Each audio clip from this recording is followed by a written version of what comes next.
Good morning, ladies and gentlemen, and welcome to the meeting of Cabinet at Staffordshire County Council today, Wednesday, the 16th of October 2024.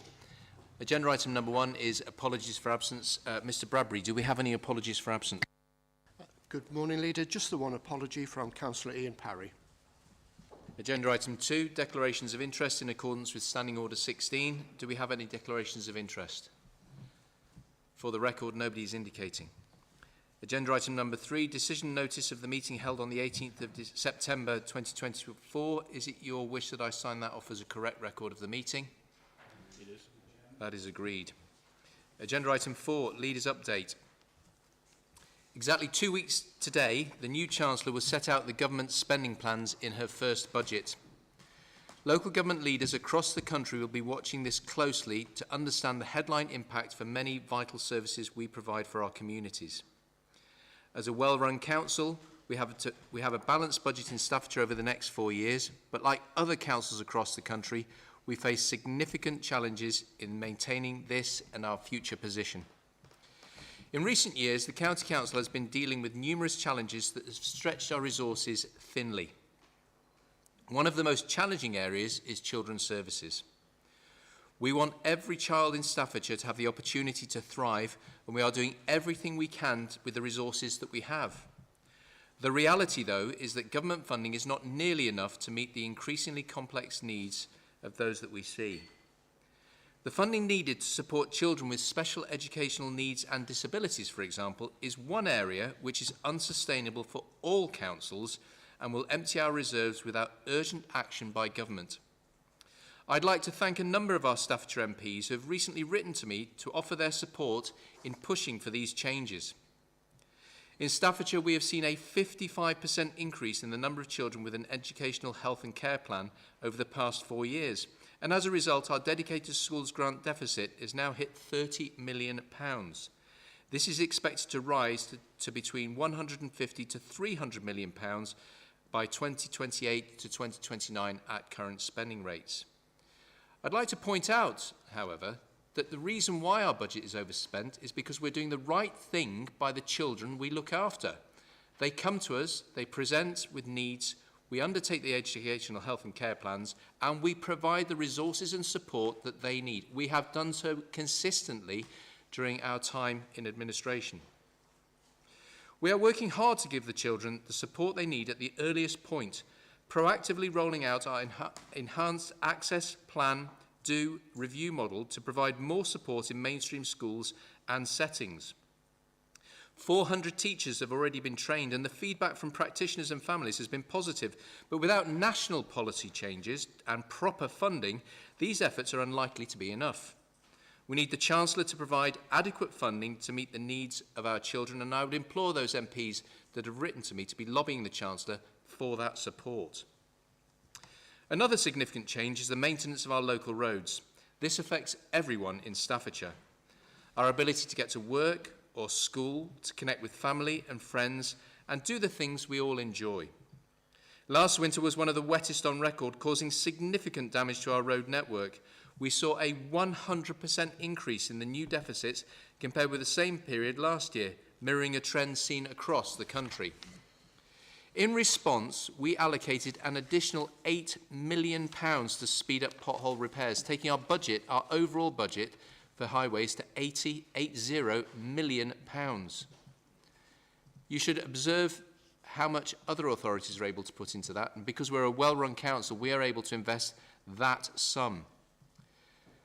Since May, we've repaired 11,300 potholes, a 19% increase in the number of repairs compared with this time last year. We've doubled the number of gullies our crews can maintain on any given day, and this is just a small part of what's needed. Nationally, there's a £16 billion, with a B, billion pound backlog of road repairs, and Staffordshire has its fair share of these.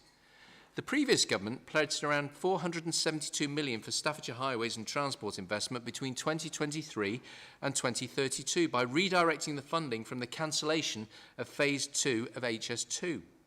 It's essential that these funding promises are kept. Without it, we can't undertake crucial projects to fix more roads. At this point, I'd just like to segue into a note of thanks to the highways teams. The men and women who do the work day in, day out, and when it comes to the winter and gritting, night in and night out to keep our roads safe, is absolutely tremendous. It's a thankless task. They do it well. They're doing a great job for us, and I am extremely grateful. Of course, despite the challenges, we're an ambitious county and we're looking beyond essential repairs to our roads to investment in unique projects that could drive growth and renewal, which is the government's agenda. The A50-A500, or the Midlands Growth Corridor, is one of these projects. It connects over 1 million people and 500,000 jobs and is relied on to move products and connect supply chains. Above and beyond this connectivity, the corridor is now recognised as a hub for manufacturing and innovation, with major businesses along the corridor specialising in clean energy, hydrogen and technology. It has the potential to be one of the primary locations for green growth and investment in the UK. And a £3 million investment from government could unlock this. You'll hear more about the 5500 project from Councillor Philip White in his Back to Business update shortly, and hopefully I've not taken too much from you. The people of Staffordshire are resilient and forward-thinking, but we can't achieve our goals alone. We need government's commitment to providing the necessary funding to ensure a brighter, more prosperous future for all by investing in Staffordshire now. We can improve the lives for our residents, strengthen our economy and set an example for sustainable growth across the nation. I urge the Chancellor to make these vital investments a reality. Thank you. Moving on to agenda item number 5, Staffordshire means back to business. Hopefully you've still got something left to say, Councillor White. Over to you. Yeah, thank you very much, Leader. Yeah, you've not stolen any of my thunder this month. Just one comment that's not written into my statement, because the announcement always happens a couple of hours before these meetings. But I was very pleased to see this morning the announcement that inflation has dropped to 1.7%, its lowest rate in 3 years, which is a testament to the hard work of the previous Chancellor, and gives the new Chancellor a golden opportunity with an improving economic picture to make those key investments in local services that we require. So good news, hopefully, on the way from the Chancellor at the end of the month. She certainly has the opportunity to do so. Bringing things to our locality in Staffordshire, I always like to provide Cabinet with an update on our universal credit claimant count figures at the start of these updates. As colleagues will remember from last month, we have had some changes in the way that the Department for Work and Pensions calculate these, which are expected to somewhat inflate these numbers for a few months whilst those statistical changes take place. Having said that, I'm pleased to say that there has been a report of a small decrease in the number of universal credit claimants in Staffordshire over the last month, a reduction of 165. Although that's small, perhaps because of these statistical changes, it does actually represent the highest decrease in the West Midlands, and is a contrast to the majority of Midlands authorities who saw an increase in the reported number of claimants. Now, within that, we do have a small increase in the youth unemployment count, which increased by 45 claimants. But I again remind you of those statistical changes. So just by way of comparison, that leaves us at an unemployment rate of 3.1% in the county, compared to 5.8% for the West Midlands and 4.4% for England. So as per usual, Staffordshire is a good place to get a job. So that is the universal credit claimant count. Through my updates to Cabinet, you will all be aware of the importance of our visitor economy to Staffordshire, and I'm very pleased to report that following our success earlier this year in securing a place at the top table of tourist authorities around the country, earlier this month we had the first meeting of our new local visitor economy partnership, which is the governing body for all of our tourism and visitor economy activities in Staffordshire. The board is now chaired by Alistair Budd, who is the Senior Director of the Trentham Estate, one of our nationally significant attractions. And we held the first board meeting at the Trentham Estate a couple of weeks ago. And in quite a large boardroom, it was packed. There was not a seat available in the house.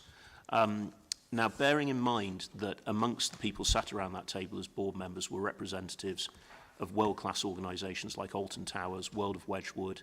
I've got Stoke City Football Club written next. Well, important sporting institutions such as Stoke City Football Club as well.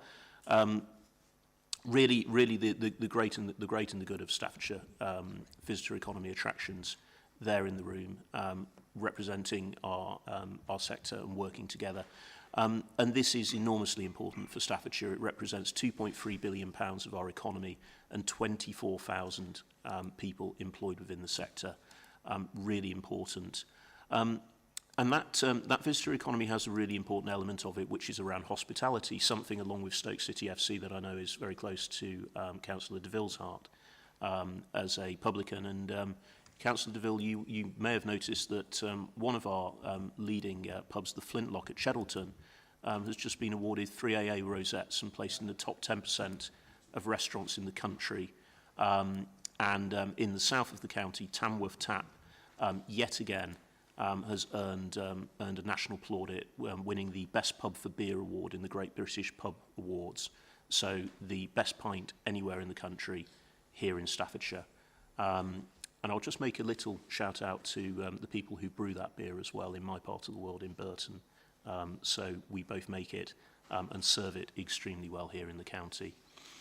Moving on to the 5500 project, which the leader highlighted in his update. This is a really important project for the county and indeed for the country. The growth along that corridor that we can generate is huge, and it's clean growth, decarbonising our economy. A fantastic example of that, which I have mentioned before in these updates, is a company called Give Energy, who are headquartered in Newcastle under Lyme. They specialise in battery storage and the manufacture of products to help people to use green energy more efficiently. And the company has further invested in Newcastle under Lyme. They've announced that they're acquiring additional land with the intention of developing a dozen startup units for entrepreneurs focused on the development of clean energy technologies, working in partnership with Keele University and the University of Staffordshire. This builds on their plans to develop North Staffordshire as a centre for excellence in net zero technologies, with plans to consider further investments in the area and promising local companies the opportunity to grow and integrate into their supply chain. A great example of a local business which is increasingly growing to figure for something in this part of the economy nationally. Now, business finance is a key part of supporting the growth of that cleaner, greener future. And as colleagues will know, over recent months, we've been working with Stoke City Council to roll out our Green Loan Scheme, which is supporting businesses to invest in climate change adaptations. I'm pleased to say that that scheme has this month been extended. It is a scheme that has already supported over 400 small and medium-sized businesses with £15 million worth of loans.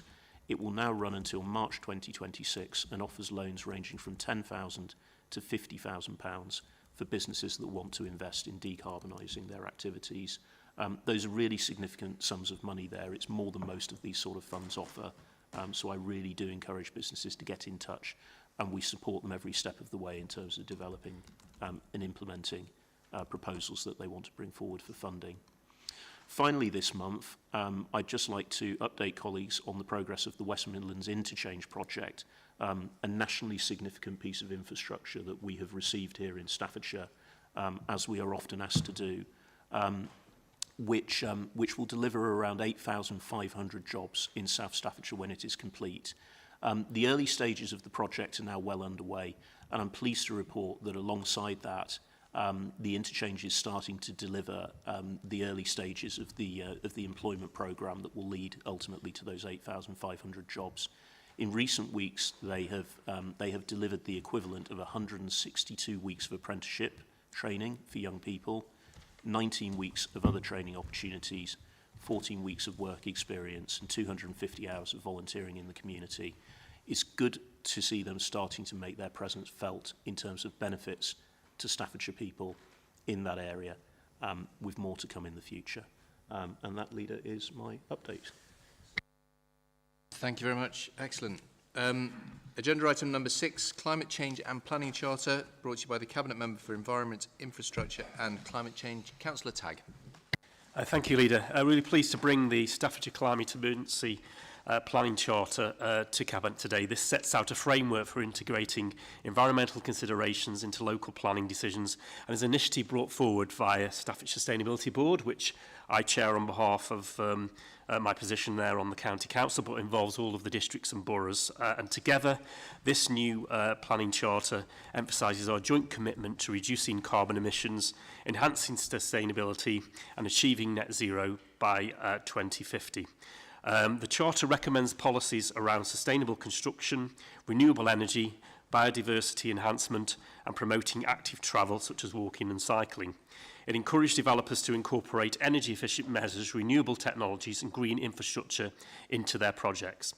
The document is intended to guide planning authorities and developers in contributing towards our goals for sustainability and also forward-thinking development practices here in Staffordshire on every development that takes place across the county. That's why it's really key that every district is signing up to this, who are, of course, the planning authority, so we have a level playing field across the county on green planning. So just some key areas which are covered in the new charter. One, sustainable development. This will encourage developers to adopt energy-efficient design, ultra-low carbon technologies, and integrate renewable energy sources like solar and wind into developments. Biodiversity in green spaces is really key to the Charter as well, and this policy highlights the importance of green infrastructure, including tree planting and the protection of natural habitats to enhance biodiversity, and will tie in very closely with our local nature recovery strategy, which we are bringing forward for Staffordshire and Stoke-on-Trent. Also, sustainable transport. Prioritising low-carbon transport methods, such as walking, cycling and electric vehicles, is a key component of this Charter, and reducing that reliance on fossil fuels as we go forward. Another key part of the Charter is climate resilience, and this stresses the need for developments to be resilient to the impacts of climate change, including flood risk management and also sustainable water usage as well. And also a collaborative approach. As I've said, this has been coordinated across local planning authorities and stakeholders, and it's critical to this policy being implemented is that we all sign up to this overall strategy. And a number of the districts have already taken it through their cabinets, and we, of course, taken it through our cabinet today to, as I say, to have that level playing field on planning and green planning across the county. And, of course, it's that commitment to that net zero 2050 target for us as well. It underscores the goal which we have as a council, which a lot of the districts also have for a wider 2050 net zero emissions target. And it emphasised the role of the local authority, local authorities ensuring that developments align with this, because the things we're building now will still be in use in 2050, and we don't want them to have to be retrofitted with more expense. So there is a energy efficiency part of this which saves money, and there's also saving on retrofitting costs a lot later. So these policies are designed to support both immediate and the long-term efforts to protect and improve our environment, making planning in Staffordshire meeting those environmental sustainable goals. And the Charter serves as a guide for planners, developers and the local authorities such as ourselves when we make planning applications, because we are in the game of being developers, as well as also our planning obligations as well, and also as a consultee on local planning applications, which the county has on highways, of course, to make sure that those infrastructure projects across the county meet those environmental commitments, ensuring that the growth in the county, which we want to see growth, is sustainable and climate conscious. So I'm happy to take any questions before I move the recommendation. Thank you. Does anybody have any questions for Councillor Tagg before he goes to recommendations? Nobody is indicating. Councillor Tagg, you away scot-free on that one. Over to you. That was quicker than I thought it was going to be, so let me find my recommendations. Scroll down. Yes, so I recommend that the County Council becomes a statutory signatory to the Staffordshire Planning Policy Commitment Shared Statement, which is in Appendix A, and that B, Staffordshire County Council work towards adopting its own policies and practices as part of its commitment to achieve net zero carbon emissions by 2050, as and when resources permit. And C, that Staffordshire County Council will seek to shape the influence and district and borough local plans as they emerge through the statutory plan-making system. I so move. Are you sure? We think that's it. All those in favour? Agreed. For the record, that is unanimous. Right, next on to family support, brought to you by the Cabinet Member for Children and Young People, Councillor Sutton. Thank you, Leader. Good morning, colleagues. It's important to ensure that every family in Staffordshire has access to all the help they need from an early stage. Early intervention is key to preventing the need for additional specialist support in the future and helps families to feel safe, happy and supported within their communities. We're proud to report that our commissioned family support service has supported more than 7,800 families to achieve successful outcomes since 2018. Families have told us that their service has really made a difference in their lives, from helping children and young people to get a good education to improving relationships, mental health and physical health. Since 2010, we've commissioned family support arrangements via the voluntary community and social enterprise sector to support families from the earliest opportunity. And the commissioned arrangements directly contribute to Staffordshire's Building Resilient Families and Communities programme, known nationally as Supporting Families programme, and is an integral part of our family hub model, ensuring that families receive that early support and prevent it from their issues escalating. This paper details the options going forward, and he's asking that we go for a competitive tender process to recommission this service for a couple more years. The options that are detailed in the paper are not to commission the service again in the future, to do it in-house, or, as I've suggested, to recommission it. The advantages of recommissioning this is to achieve best value for the public purse, achieve social value for Staffordshire children, families and residents, and to help develop a wider partnership offer and support early help and development plans, that the early help is not just delivered by a single service. So that's the outline of what we are asking support from Cabinet this morning, and happy to take questions and read the recommendations when required. Thank you. Just one from me. It is striking the number of families that have been supported through this. 7,800 over quite a long period of time is quite something and quite an achievement. There will be some notable success stories in that, and it is good that we're able to keep families together. I'm delighted that it's been as successful as it has. And so I do hope that we are able to, when we go through the process, able to recreate something that is as effective, and if not more effective, for the families that we serve, because ultimately that's what we're in the business to achieve. Does anybody have any questions for Councillor Sutton? No? You're home free as well, Councillor Sutton. Over to you. Thank you, Leader, and thank you for those comments, which I wholly agree with. The recommendations are, there's three recommendations. A, that Cabinet approves option 3 for the commencement of a competitive tender process in accordance with the Public Contracts Regulations PCR 2015 for a new commissioned family support service from the 1st of April 2025 for the value of up to 1.8 million per annum. B, approval is granted allowing a delegated decision for contract award in accordance with the Staffordshire County Council's procurement regulations by the Director of Children and Families to the successful providers following the competitive tender process. And C, approval is granted for the Cabinet Member for Children and Young People in consultation with the Director of Children's Services to make a delegated decision to extend the contracts as per the contract particulars for the extension periods after the initial term of the contract. For clarity, the initial contract term will be for 2 years with the option to extend for a year and another option to extend for a further year. Thank you, Leader.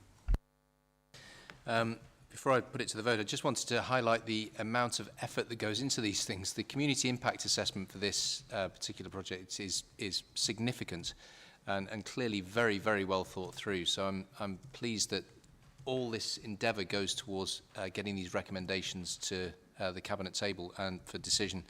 And I'd just like to thank those teams that have been involved for all their hard work, because it shouldn't be underestimated how tricky this is, and the breadth of the consultation and the potential impacts upon those families. So you've heard the recommendations. All those in favour? Agreed. That is unanimous. We're moving now to agenda item number 8, which is commissioning future commissioning of alternative provision, superfluously in brackets AP, for children and young people, brought to you by the Cabinet Member for Education and SEND, Councillor Price. Thank you, Leader. There's a huge amount of abbreviations in this particular portfolio, and I noticed a paper came out the other day and it had a glossary in it which was explaining what they all were, and even some of them I didn't know. It's mad. But good morning, colleagues. So I'm pleased to be bringing this paper for your consideration and approval of the recommendations, which I'll obviously refer to later. This is an important item because it affects some of our most vulnerable children and young people. Most of Staffordshire children and young people attend a school to receive their education. However, some are unable to attend for a period of time or will benefit from receiving some or all of their education away from school. We call this alternative provision, or as the leaders highlighted, AP. We are responsible for arranging education for those children who have been permanently excluded or because of illness or another reason and wouldn't receive a suitable education. We currently commission appropriate alternative provision for these children and young people via a dynamic purchasing system. The DPS has allowed the consistent way providing oversight of all children and young people undertaking an options appraisal which forms part of the report here today. And you'll see that the recommendation is now for an open framework as a future commissioning approach for alternative provision. You will recall that this was an agenda item at Cabinet last month. The report had been amended to reflect the delays in the implementation of the Procurement Act, and you will see mitigation to any further delays have been included in the recommendations. And I will answer any questions and go to the recommendations when required. That took me quite by surprise, Councillor Price. I thought there was going to be slightly longer than that. Might take another Cabinet colleagues by surprise as well. Any questions for Councillor Price? No, there are none. So we're with you for the recommendations. For any future items, Leader, I'm more than happy to double up if you need me to extend them further. No problem. So, Recommendation A, approve extension of the current DPS for 12 months to the 31st of August 2026. However, to mitigate any further delays in the implementation of the Procurement Act, the current DPS could be extended to reflect those delays without further Cabinet approval. The DPS could be extended up until the 23rd of February 2029. Approve commissioning alternative provision via an open framework model for a period of 8 years from the 1st of September 2026 to the 31st of August 2034. However, if there are any further delays to the implementation to the Procurement Act, to have the option to amend these dates as appropriate. And C, approve conducting a competitive tendering procedure in line with Staffordshire County Council's procurement regulations and Procurement Act 2023 to put in place an open framework. And finally, D, approve the award of the alternative provision open framework, any future reopening of the framework to be delegated to the Director for Children and Families, and that the award of call-off contracts under the framework to be sub-delegated in line with the Councillor's procurement regulations. Thank you, Councillor Price. All those in favour? Agreed. Right. So we now come to the Integrated Performance Report Quarter 2 2024-2025. So we've been sort of rattling through Cabinet so far, but this is the bit where we start to get into the detail. Normally presented by Councillor Parry, but he has delegated upwards. So will be presented by me, and we'll go through some of this in quite some detail because of its importance both on our delivery and our finances. And I'll be calling Cabinet members to speak in due course. So our Integrated Performance Report Quarter 2. The latest revenue forecast outturn shows a forecast underspend of £2.8 million or 0.41% of our budget. This is an improvement of from a £7.8 million of the £5 million overspend position reported in Quarter 1. The main areas of movement are as follows. I'm going to start with health and care. We have a saving of £1.9 million in health and care. That's from a Q1 reported break-even position. Care commissioning pressures have increased, though, by £4.2 million. That's £3.2 million in mental health and £1.4 million in older people, £300,000 in learning disability and autism, personal social inclusion, and a saving of £0.8 million for learning disability placement budgets. The allocation of the additional social care grant of £3.9 million largely mitigates these pressures. The in-house provider, that is the Independence at Home Reablement Service, is being fully met this year by the Adult Social Care Discharge Grant, which yields a saving of £2.2 million. So a saving overall in health and care of £1.9 million from a break-even of position in Q1. Moving on then to children and families. We're reporting this quarter a break-even position with children and families from a £5 million overspend reported in Q1. The forecast position at Q2 is break-even. The net expenditure has reduced by £0.2 million over the directorate across the directorate since Q1. The movements relate to children's service and increased pressure of £400,000, mainly children in care placement costs.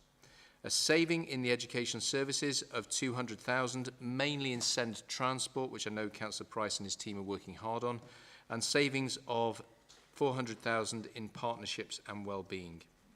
The grants awarded of £4.8 million, 3.9 million of which is SCG and 0.9 million of which is government transport grant, which is shown in Appendix 1, have been received, which allows the forecast of the break-even to be reported at this quarter. But there are pressures in children and families, which I expect Councillor Sutton will be referring to during his talk about his portfolio. In economy, infrastructure and skills, we have a saving reported of £1.3 million. This is from a break-even position in Q1 that we had reported previously. Business and enterprise is forecast to make a saving of just under £250,000 at Q2, and they're down to staff savings and additional rental income from the enterprise centres. Transport, connectivity and waste are forecast to make a saving of £0.9 million, savings on concessionary fares of 0.6 and staff vacancy 0.6 million, and staff vacancies of 200,000 and other minor savings. Moving then to corporate and finance directorates and centrally controlled budgets, there's a net pressure of 400,000. That's from a break-even position reported in Q1. The savings of 400,000 over the directorate is primarily on staff vacancies, but centrally controlled budgets show a net overspend of 800,000, made up of a saving of 200,000 on our central accommodation and a forecast overspend of £1 million on insurances. And I know from my commercial life, insurance costs are going up and up and up, and anybody who's running a business knows full well that insurance is becoming quite significant. Moving then to the Special Educational Needs and Disabilities High Needs Block and the Dedicated School Grant Reserve. The High Needs Block is forecast to overspend by 28 million, 0.2, I was going to say, £28 million, and reflects continuing growing demand for SEND support. But that overspend reflects the fact that we are delivering that support despite the absence of support from central government. And I refer back to my leader's statement earlier. This is impacting across all areas, including more expensive placement costs within the independent sector. And the overspend will be charged against the DSG Reserve, this Dedicated Schools Grants Reserve, which is expected to be £55 million in deficit by the end of 2024-2025, and I expect Councillor Price will wish to speak to that shortly. Moving to capital, our current budget set at our current number is at £172 million, just over, from a position of £168.9 million in Q1, and the latest capital forecast outturn has increased by £3.8 million from the Q1 position. The main variations are as follows. In children and families, you've gone to 47.7 million from 42.9 million at Q1. The Wellbeing and Partnerships has seen an increase of 1.6 million due to the introduction of new early years childcare expansion and a wraparound project to be funded by the recently awarded childcare grant. And the Vulnerable Children's projects have seen an increase in spend of £2.6 million from Q1. This is due to the This increase is due to the introduction of funding approved in the February 2024 Cabinet for provision of 6 new children's homes, and we will all recall the approval for that. Finally, in economy, infrastructure and skills, current capital position is 113.6 million, down from 114.8 million at Q1. Highways, we've had an increase of £4.1 million since Q1, and I hope residents have noticed the difference. This is due to an acceleration of the carriageway works and an increase in the Levelling Up Fund programme of works. And I think Councillor de Wil, we've certainly noticed that around the county, and I've heard lots of good news, but there's still more to do, and I'm sure you'll be speaking to that shortly. In connectivity, there's a decreased forecast spend of £4.6 million compared to the Q1. This decrease is due to the rephasing of the local electric vehicle charging infrastructure, mercifully known as LEVI for short, funding into the 25-26 line with the latest programme dates. So they are the highlights from the Integrated Performance Report. I turn now to portfolio holders to speak to their specific areas. I'm going to start with Councillor Sutton and then Councillor Price. Thank you, Leader. I think we start with our aim, really, and that's to offer every Staffordshire child and young person the very best start in life and the chance to achieve their potential. So, as highlighted by the Leader, there are still challenges in children's services that we are continuing to work hard to look at and address, and significant work has begun to address key recommendations in the Ofsted report, and a revised improvement plan is currently in progress, and that's being delivered through our internal Children's Improvement Board and externally the Improvement Board through our partners to improve outcomes for children and young people. Now, to go into a little bit more detail on things, looking at our actual progress, the family support and help that I spoke about earlier in that previous item, we're slightly behind on our schedule on where we actually need to be. Quite a bit of that is down to different reporting mechanisms for this and for what we have to feed back. We have a challenge a little bit around assessment timeliness that we're working on, but that has probably been a little bit because we have concentrated really hard on the quality of the assessments, and ultimately it is the quality of what we're doing, how we are working with families and what we are doing and helping children that matters, that matters, and that was identified within the Ofsted. So we've been concentrating on that particularly. Our number of child protection children subject of child protection is good. It's below what our neighbours have. However, the rate of children that we have in care, although has over the last 12 months starting to reduce significantly as we are working harder with families to keep families together and keep children at home and work with them. And then where children no longer need to be in care, working to get them back home with their families or into other circumstances that are much better for them, because we ultimately know the very, very best outcomes for children are where they are in a loving home. Some good positive areas coming forward are our children, our care leavers.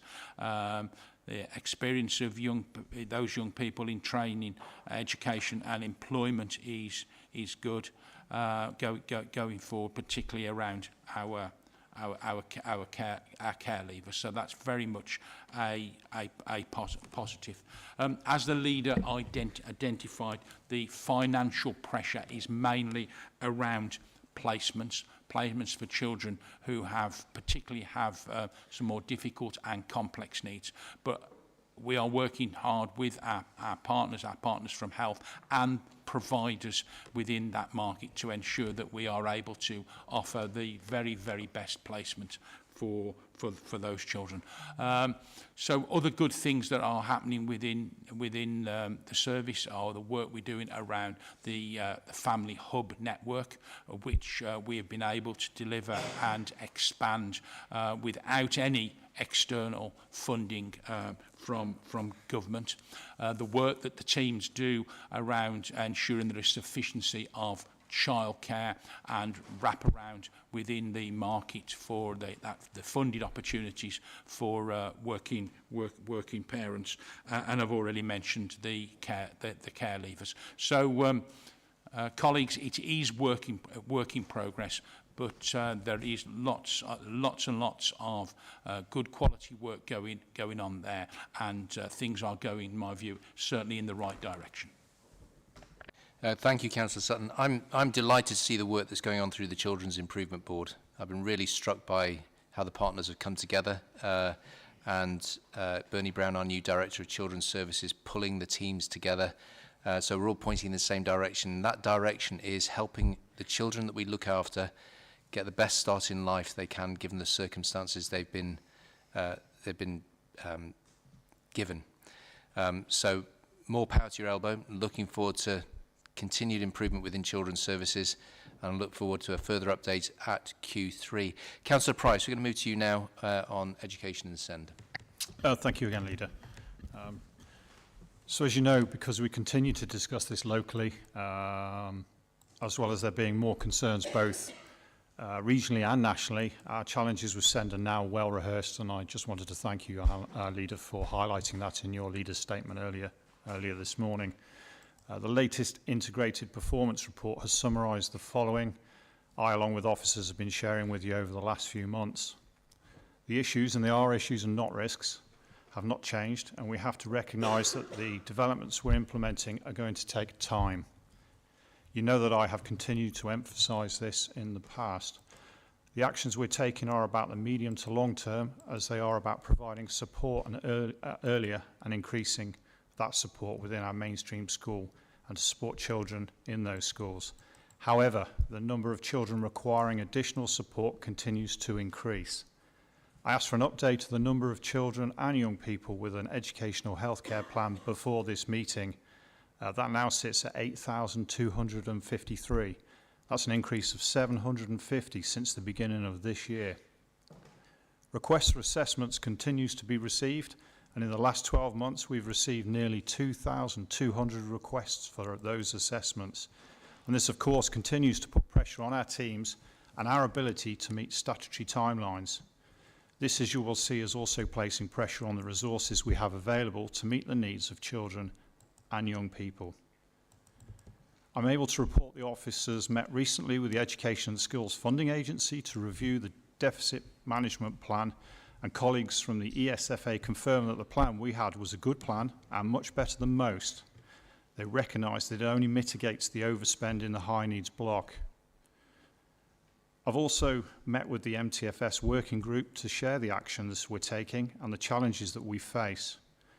And you will see that the latest forecast is a further £28 million overspent, but this could have been nearly 33 million had some actions not already been achieved. And this will mean, as the Leader highlighted earlier, that the DSG is in deficit by over £55 million by the end of this year. This is a position shared by many councils, and the government have put in a statutory override requiring that the accumulated DSG deficit should remain ring-fenced, separate to the council's other reserves, and that this has now been extended through to 25-26. And I look forward to the budget on the 30th to see what will be done to support both policy change and particularly finance around SEND as well. And as the Leader highlighted earlier, we'd been written to by our local MPs expressing their concerns around the challenges that we face within the county. And I look forward to seeing the work that they will be doing to lobby the Chancellor to enable us to have that additional funds to get on with doing the good work that we have been doing and the transformational work we've been doing through SEND going forward. I did want to finish on something a little more positive. You probably heard in the press over the last few weeks or so the increasing costs of SEND transport across the country. Although we're still forecasting an underlying overspend in SEND transport of around £1 million, this has further reduced from the first quarter by £500,000, and with the additional grant received, we are reporting SEND transport as breaking even. There is always going to be challenge with this budget, as over the life of the MTFS period, there is only a small increase in the budget for the increasing numbers, and I can continue to report we face significant increase in the number of children and young people with special educational needs and disabilities. Thank you, Leader. Thank you. This isn't a party political point. This is a general point about central government, really, which is in my over 20 years of holding elected office, governments of different stripes and varieties over the years have given local authorities increasing statutory responsibilities, but not the money to go with it. And really, at some point, this needs to stop. We do the best by the residents that we are elected to represent. We deliver on those statutory obligations without fail, even-handedly, but it costs money to do that. I do recall when the EHCPs were first set up, the then Secretary of State saying, when asked about the funding, how are these going to be paid for? The Secretary of State said words to the effect of, I expect councils to manage the money in the usual manner. Well, managing the money in the usual manner is not a case of miracling it up from somewhere. It has to come from council taxpayers locally. And I think I would like to see the new Chancellor make a step change in the way local authorities are funded to deliver the responsibilities that Parliament gives to us. We don't bestow them upon ourselves. Parliament bestow them upon us, and we deliver them effectively and efficiently. But it does need to be funded. Right, I'm going to ask Councillor Pert. Thank you and good morning, Leader. The objective of the Health and Care Directorate is to encourage good health and well-being, resilience and independence.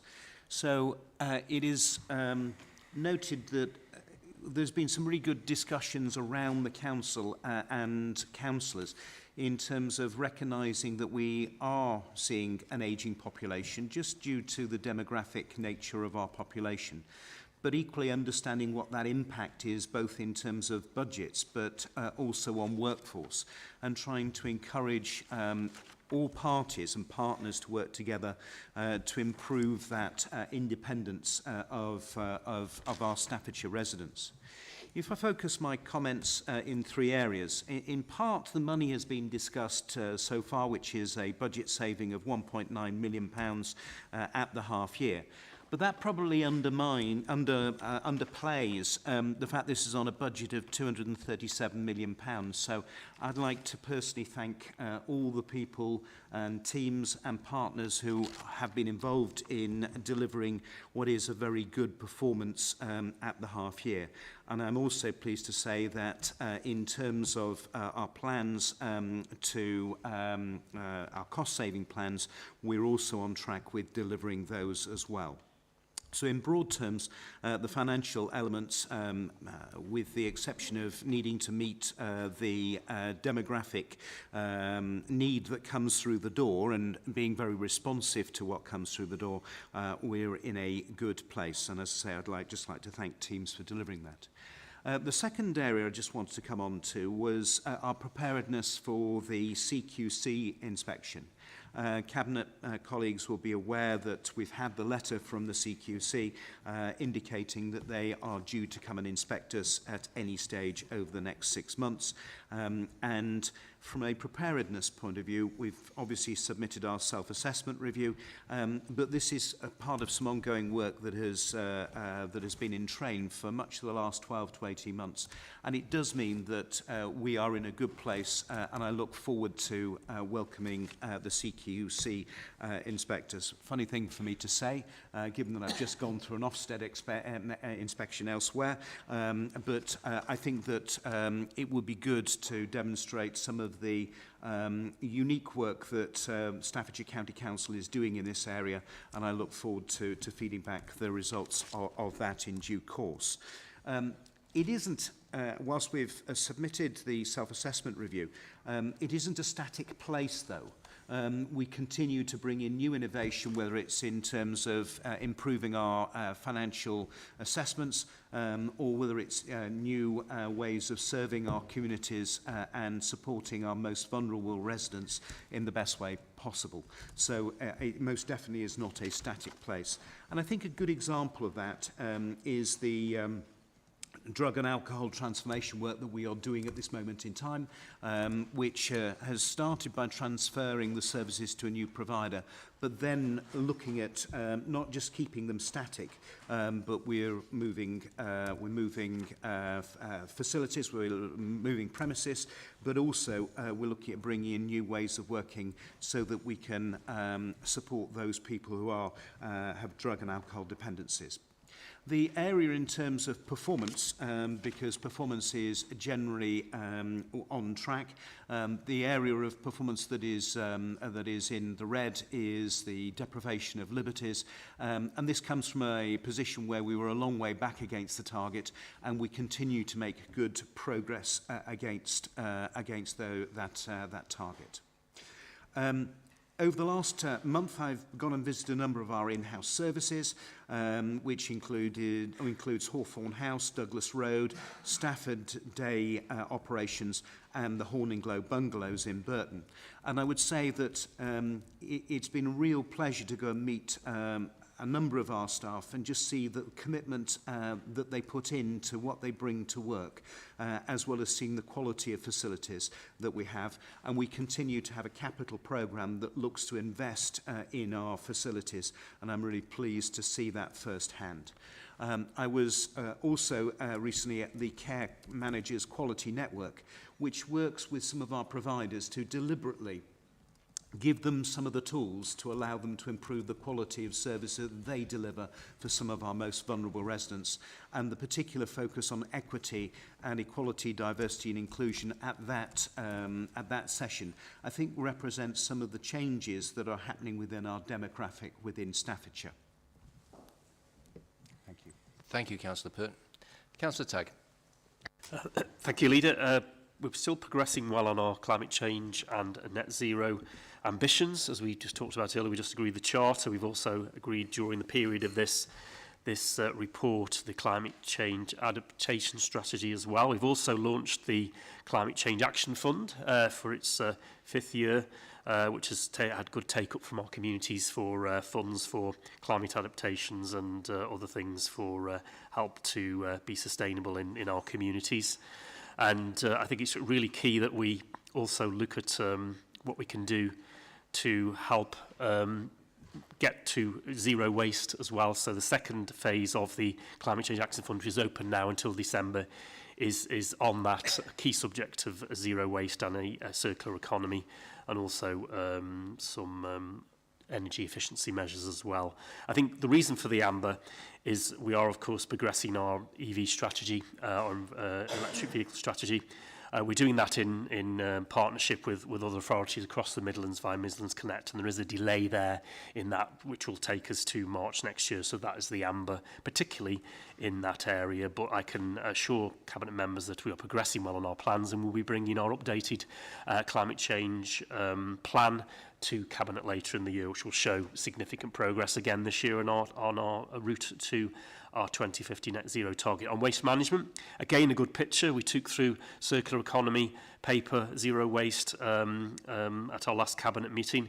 Also the continued success of our household waste recycling centres across the county, the 14 sites, or 13 and a half, I assume it is at the moment, with Wombourne being not fully operational obviously at the moment, and with alternative measures in place. I know that is of a concern to particularly Councillor Victoria Wilson, but I can assure residents and Victoria and other local members that we're working to get that site up and running and a provision in place for the south part of South Staffordshire there. But we do have a red there, and that is because it's pushed back to December on the waste strategy issue. We're obviously working not only internally on that, but also with our borough and district colleagues, and also taking into account any changes in the new government's policy on that. So that is why the red is there, but I can assure you action and progress has been made across the board on waste management, and particularly on that circular economy piece and the zero waste, and there are a lot of initiatives that are being publicised across the county at the moment, and more to come in the next few months as we really push that circular economy, zero waste out into our communities and see the benefits of that. So those are the two indicators in my area. Thank you. Thank you, Councillor Tagg. Councillor Wilson. Thank you. Good morning. The Culture Rural Communities budget is forecast to make savings of £102,000 at Q2, which is an improvement from the £50,000 overspent position at Q1. And savings have been generated with one-off staffing savings on libraries. The saving is offset, though, by external legal pressures of £50,000 for a trading standards case that's been well documented, involving a 5-week Crown Court trial, and the case related to offences between 2015 and 18, and unfortunately was sadly delayed by, basically by COVID and by the backlog of cases in court. On the whole, though, my portfolio within communities and culture, the portfolio performance is good. We do have a few areas where we need to focus. Some of those are library visits, where we're seeing a 4.8% reduction. That's more likely to be because of the wonderful refurbishments that we're making for the residents of Burton at Burton Library. Within archives, there's a 15% decrease in physical engagement. And of course, members will know that that's attributed to the incredible project that we're delivering for the county in the form of the History Centre, which will be accessible hopefully by the end of the year. The same applies to the digital engagement within the Archives and History Service. But again, we'll see those numbers pick up, and that will help incredibly with that once the History Centre is open. We're also seeing slight decreases in volunteer hours. One of those decreases, again, is within the Archives and History Centre for obvious reasons. And there is some decrease as well in the environment and countryside volunteering, although we've seen volunteer hours decrease by 13%. In fact, we're seeing increases of actual volunteers. We've actually had an increase of 3 volunteers over the last quarter, which is fantastic. And then on the plus side, we of course have the fantastic investments into Cannock Chase, into Chasewater and into the Staffordshire Way. That's all in the pipeline. And the teams are doing some of the very important preparatory work to bring updates on that and the schedule of work for the Staff's Way, which we're hoping for to see by the end of this month. And we'll bring you progress reports on all of those projects as we move forward. So not too bad news from my communities and culture area. Thank you. Can I rephrase that? It's not too bad news. It's great news from your portfolio. So you should big yourself up a bit more, Victoria. We're on to Councillor DeVille. Thank you. Good morning, everyone. Thank you, Leader, for bringing this report today. It really is excellent. It's crystal clear that we're a high-performing council.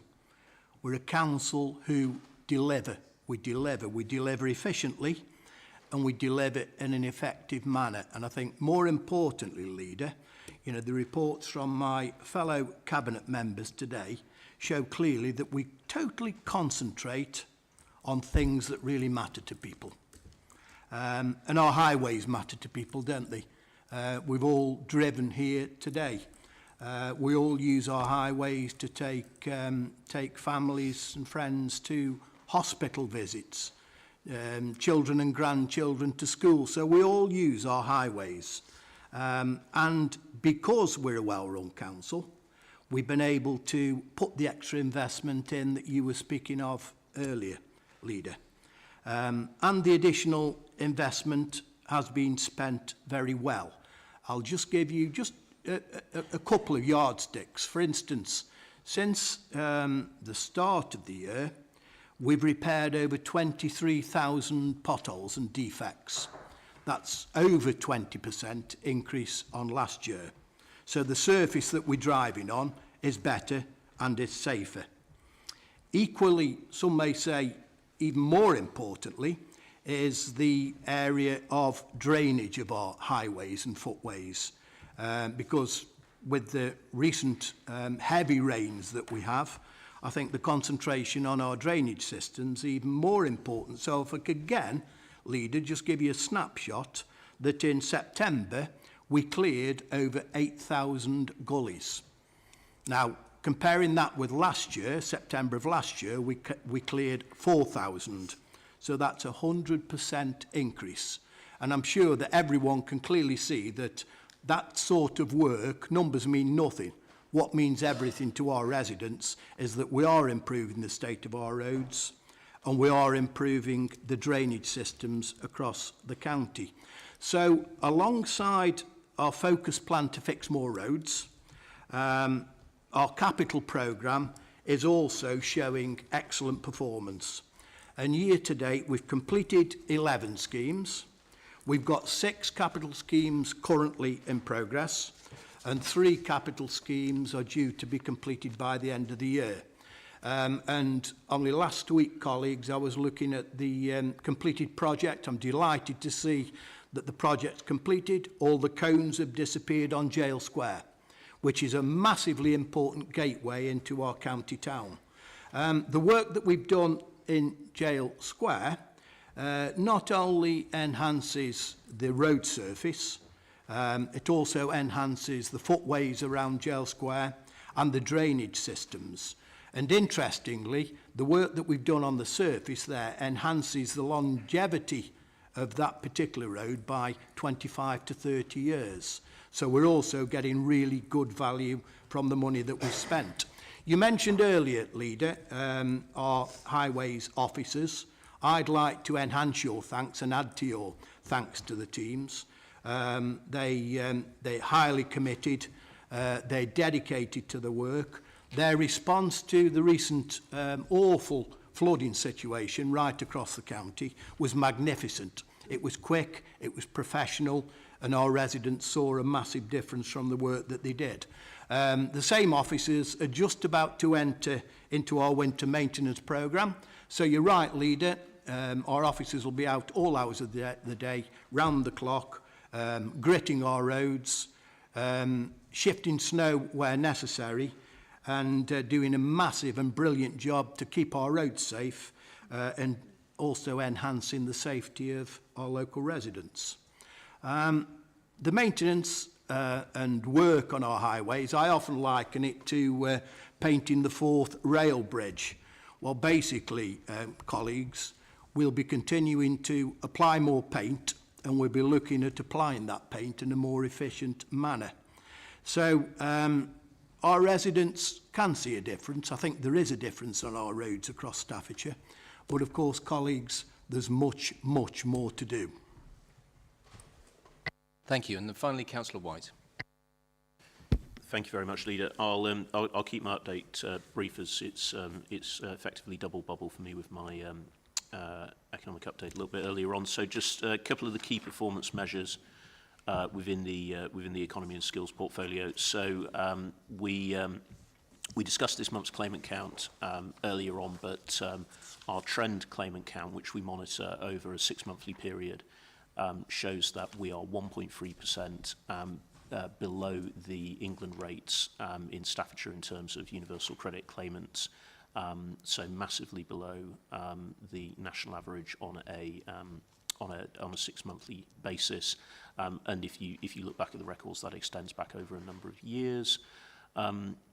Within our work to ensure that that remains the case, I'm pleased to say that our Staffordshire Jobs and Careers Service has just successfully completed a recruitment round to significantly grow our team of recruitment advisors who are working with employers and individuals to link them together into jobs, but also to provide them with the training packages that they require to take up those jobs, as demand for skilled employment in Staffordshire is particularly high.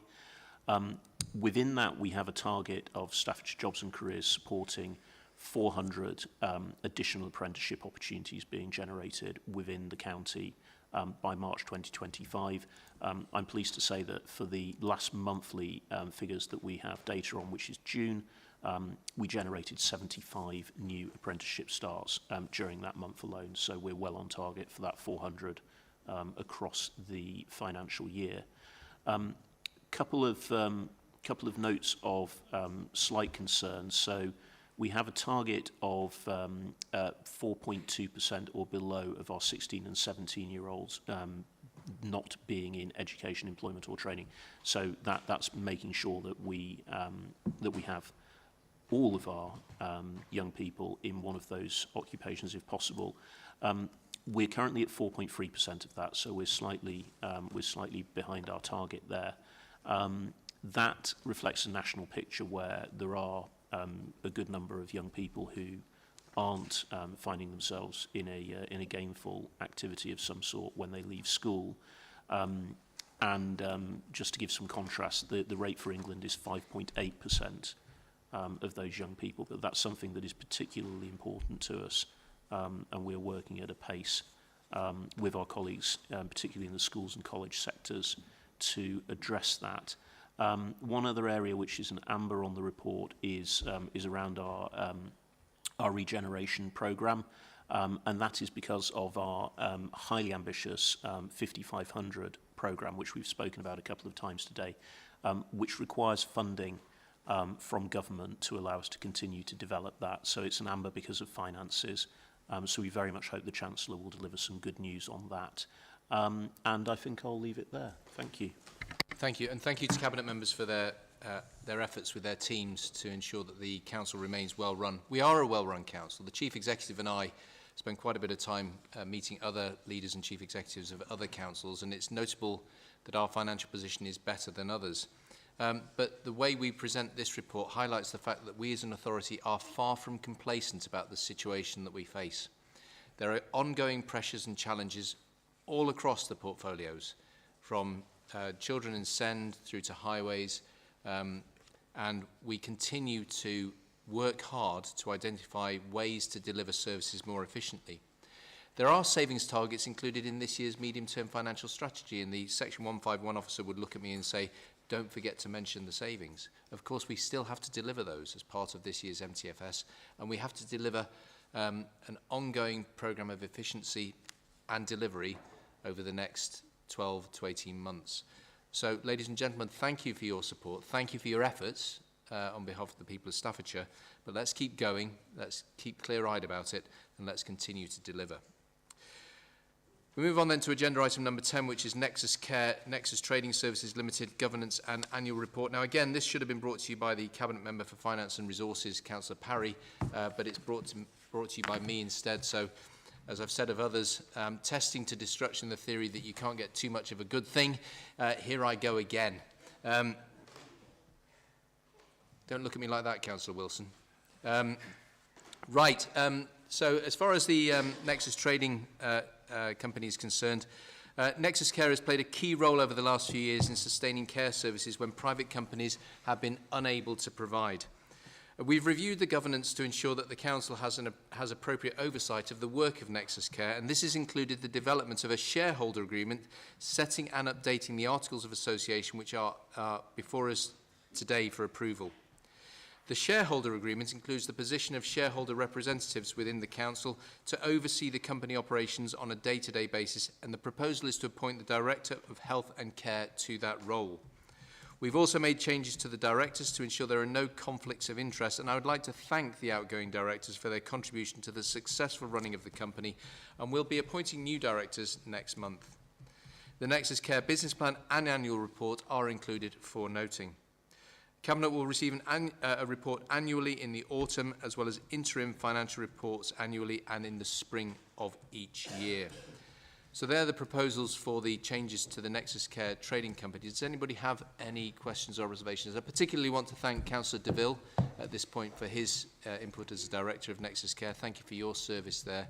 And also thank you to Councillor Winnington for his input. Are there any questions? No. In that case, I recommend the following. To approve the Nexus Care shareholder agreement, to appoint the Director of Health and Care as the Council's shareholder representative to oversee the shareholder agreement, approve the updated Nexus Care articles, note the Nexus Care business plan for 24-25, note the provisional in-year trading profit of £27,157.91 as profit from 23-24, which has been transferred to the company reserves, note the Nexus Care annual report for 23-24, note that Cabinet will receive an annual balance sheet and profit and loss account accompanied by an annual report and request for interim 6-monthly updates on company finances. It is so moved. Agreed. Agreed. That is unanimous. Moving on then to agenda item number 11, which is decision taken by Cabinet members under delegated powers. We have 3. First is from the Cabinet Member for Education and Send in approving the delivery of off-site infrastructure works to support the new all-through-school allocating funding from the County Council's School Capital Programme and the balance funded from the Section 106 contribution from the Landover. I wouldn't normally do this, but I'm going to. Councillor Price, this is excellent, absolutely excellent, except if you've got to go on the Rugeley bypass, as I have, or should I say had, because for the time being, I'm being diverted because you're digging up roads. Over to you. What is it they say? You can't make omelettes without breaking eggs and all that, and this is very true. So, under my delegated powers and with support of Cabinet, of course, we've taken the decision to approve the allocation of funding from the County Council Schools Capital Programme for the construction of the off-site infrastructure, as you've raised, works in support of the new all-through school on the former Rugeley Power Station site. I, along with the Deputy Leader, had the pleasure of visiting the site a couple of weeks ago, and the construction of the roundabout near the entrance has already started. So once completed, this will provide the necessary access to our first all-through school in the county, which is good news. Does show collaborative working as well.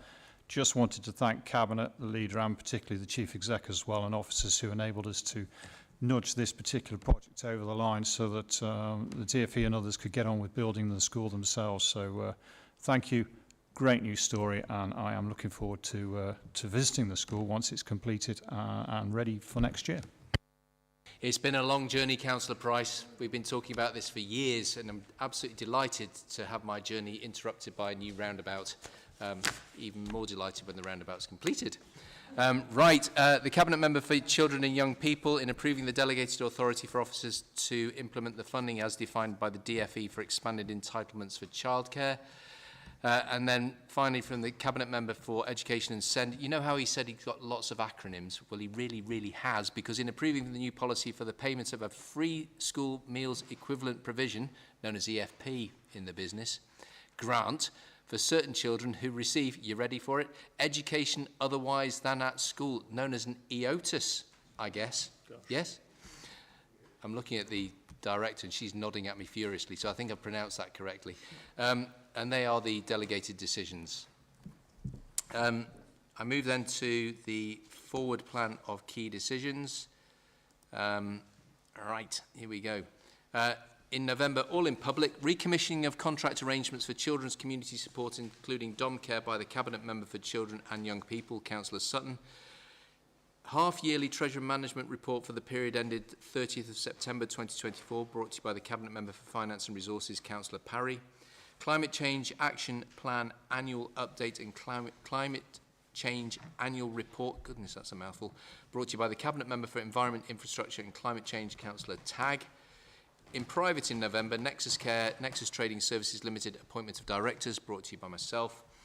Moving forward into December, in public, Supported Living Commissioning Update, brought to you by the Cabinet Member for Health and Care, Councillor Pert. Customer Experience Strategy, brought to you by the Cabinet Member for Finance and Resources, Councillor Parry. Housing with Care Strategy 24-29, brought to you by the Cabinet Member for Health and Care, Councillor Pert.